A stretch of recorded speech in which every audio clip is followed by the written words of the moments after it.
তো শুভ সকাল। শুভ সকাল বলতে এখন 9টা বাজে আর কি, তারপরেও শুভ সকাল সবাইকে।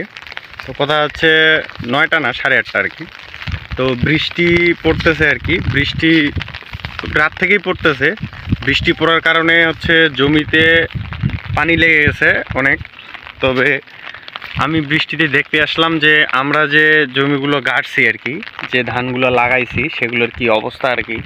অনেকেই কিন্তু এখনও ধানই লাগাইতে পারেনি, কারণ ঘটনাটা হচ্ছে যে এই যে বৃষ্টি হওয়ার কারণে যেগুলো নিচু জমি রয়েছে, আমি যদি একটু দেখাই, এই যে এগুলো হচ্ছে আমাদের জমি আর কি, এগুলো হচ্ছে উঁচু। আর এই যে প্ল্যাটফর্মটা, এই যে ডিবের যে পানি আসে আর কি, ওই লাইনটার পরে যে এই যে পানি দেখতে পাচ্ছেন সাদা, ওগুলো হচ্ছে নিচু জমি, ওগুলো এখনও লাগানো হয়নি। কিন্তু উঁচু জমি এগুলা, এই যে যেগুলো সবুজ মনে হচ্ছে আপনাদের, সেগুলো কিন্তু লাগাইছে। এবং আমরা দুই ধরনের ধান লাগাইছি, এই যে ওইদিকে একটু বেশি সবুজ, এদিকে একটু কম সবুজ। এর কারণটা হচ্ছে ওগুলো হচ্ছে গছিয়া বলে আর কি, দোগছি বলে, আর এগুলো হচ্ছে বিছন। এই জন্য এরকমটা মনে হচ্ছে, ওইদিকগুলো লেগে গেছে আর এদিকগুলো, এই ধানগুলো এখনও লাগেনি আর কি। সারটার দিতে হবে, বৃষ্টিটা কমুক। হ্যাঁ, এই হচ্ছে অবস্থা। তো আপনাদের এলাকায় কি অবস্থা অবশ্যই কমেন্ট করে জানাবেন। এবং এই বৃষ্টির দিনে আর মানুষ কি কি কাজ করে সেই বিষয়টা দেখাচ্ছি। এই যে ওইদিকে হচ্ছে মানুষ মাছ মারতেছে, চলেন দেখে আসি আসলে তারা কতটুকু মাছ পাইলো বা কিভাবে মাছ মারতেছে।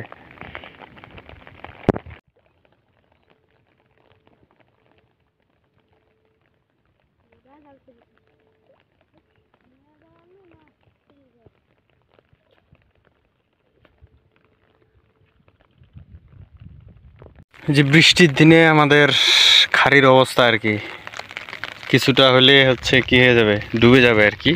আর এটা হচ্ছে মাছ মারার একটা পদ্ধতি আর কি, এটা মাছ মারবে,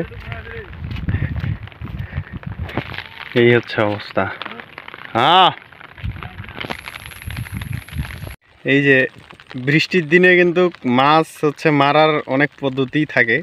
এই যে জমি বাড়িতে ফান্দি জাল বলে এদিকে, এগুলা ফান্দি জাল দিয়ে দিছে। এইখানে তো একটা আছেই, এই যে আর একটা আবার লাগাচ্ছে।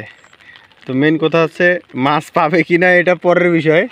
তো বিষয়টা হচ্ছে যে এই যে ফাঁস বলতে মাছ আটকার যে ফাঁকা জায়গাটা আর কি থাকে, এটার হচ্ছে ফাঁস বড় আর কি, এটাতে বড় মাছগুলো আটকাবে। মনে করেন এত বড় বড় কই, পুঁটি, ট্যাংরা যা আছে এত বড়গুলো, আর ওটাতে লাগবে হচ্ছে ছোট ছোটোগুলো, এই যে এতটুকু ভাজি খাওয়ার মতো যে পুঁটি টুটিগুলো আছে এগুলো লাগবে আর কি।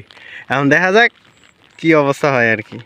তো বৃষ্টির দিনে আসলে আমাদের গ্রামের পরিবেশগুলো এরকমই হয়, অর্থাৎ কেউ মাছ মারে, কেউ হয়তো বা দোকানে বসে আড্ডা দিচ্ছে, কেউ হয়তো জমি বাড়িতে সিরা কাটতেছে, এরকম আর কি। আর আপনাদের এলাকায় কি অবস্থা, বন্যা উঠছে কিনা অবশ্যই জানাবেন। আমাদের এদিকে তো এই অবস্থা, দেখতেই পাচ্ছেন সব কিছু চৌচির।